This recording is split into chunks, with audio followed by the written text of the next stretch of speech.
What's going on, guys? My name's Corrupt, and today I'm bringing you guys my ultimate guide for DragBat at Town Hall 11.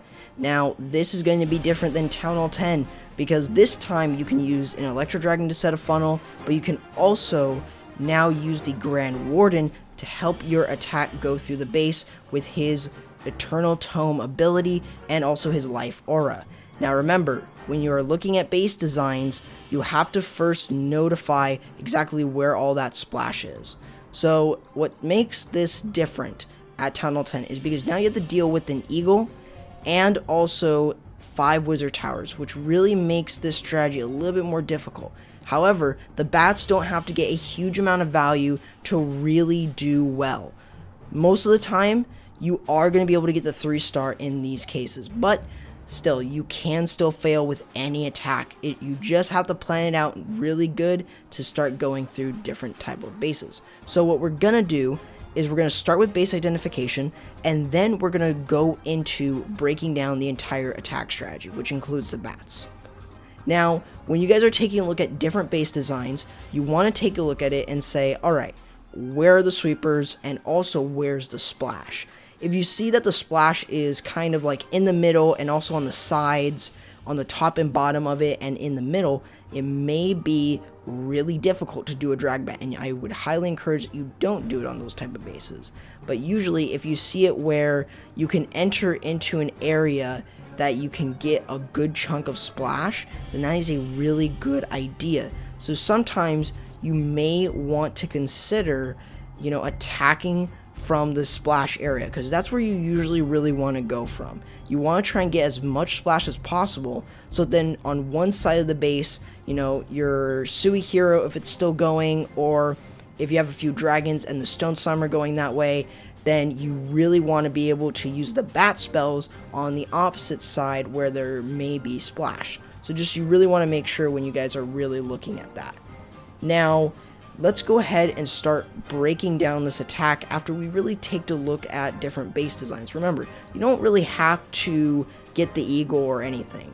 Now, with this attack strategy, what you are really trying to focus on is you really want to try and just get your troops in. So usually, using troops such as the Electro Dragon is a good funnel troop. Sometimes you can bring 2, other times you're going to be mainly bringing 1.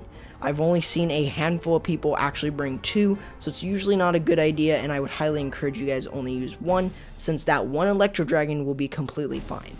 Other times you don't want to bring an Electro Dragon, and sometimes you may also want to bring a Hound, because that Lava Hound is going to allow you to tank a little bit for your dragons and also for your loons. So you just really want to make sure that you guys really take advantage of that, especially on different base designs.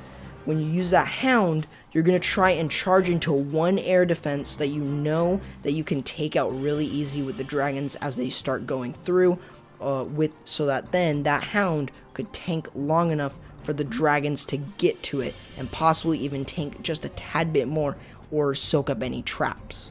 Now, when you're going through the base, you're going to be using that first initial rage, just like at Town Hall 10. That initial rage is going to help you a lot in terms of sending your dragons in. Now, another thing that I forgot to mention was that you're going to be using the Sui hero on the opposite side. Sometimes you could use a baby dragon, but you can use the Sui hero just with the king and with the queen. That's usually going to set one side of the funnel. This will allow you to then start sending everything in as you start going through the base.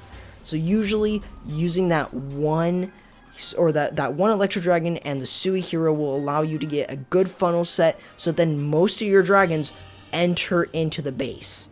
And once you've done that, you want to place your Grand Warden to give them that life aura along with the loons and the Stone Slammer, because they are going to be big in terms of using that Grand Warden's ability. Sometimes you may not get the Stone Slammer in the Warden's ability, however, it does not need to, since that already has loons within it. So you really want to make sure that when it pops that you have more loons coming out of that Stone Slammer that will allow you to start really wrecking through certain defenses.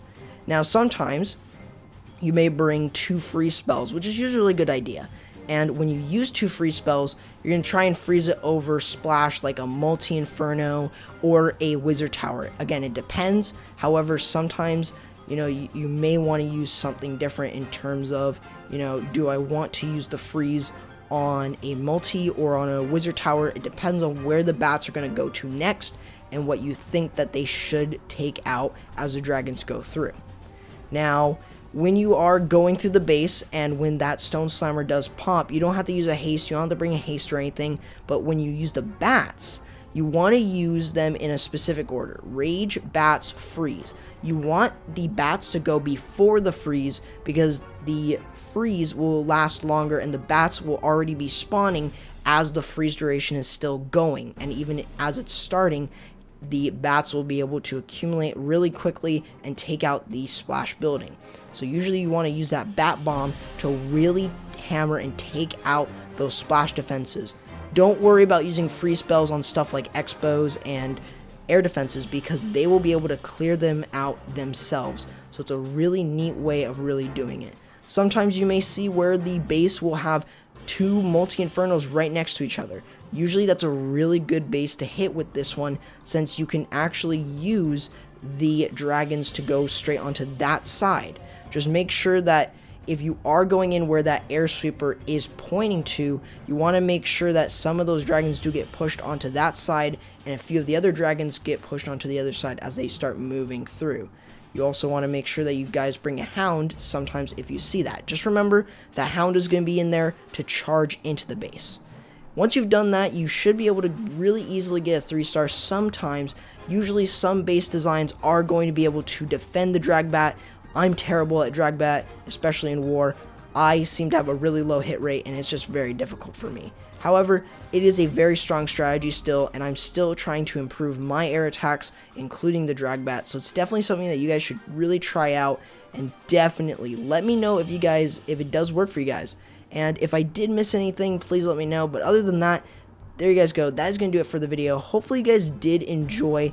And if you guys did, why not leave a like and subscribe for more of my content. Also, if you guys want to go ahead and join my community Discord server, the XHumanity Family Discord server, or the College Discord server, those links are going to be in the description below if you guys want to go ahead and join those. Also, feel free to hit me up on Twitter. My handle link to my Twitter is in the description below. So hopefully you guys will really enjoy everything else I do make on this channel. And also, don't forget to share with their clanmates so then they can become better attackers at Town Hall 11. With that being said, I'm going to be seeing you guys next time. Corrupt, signing out.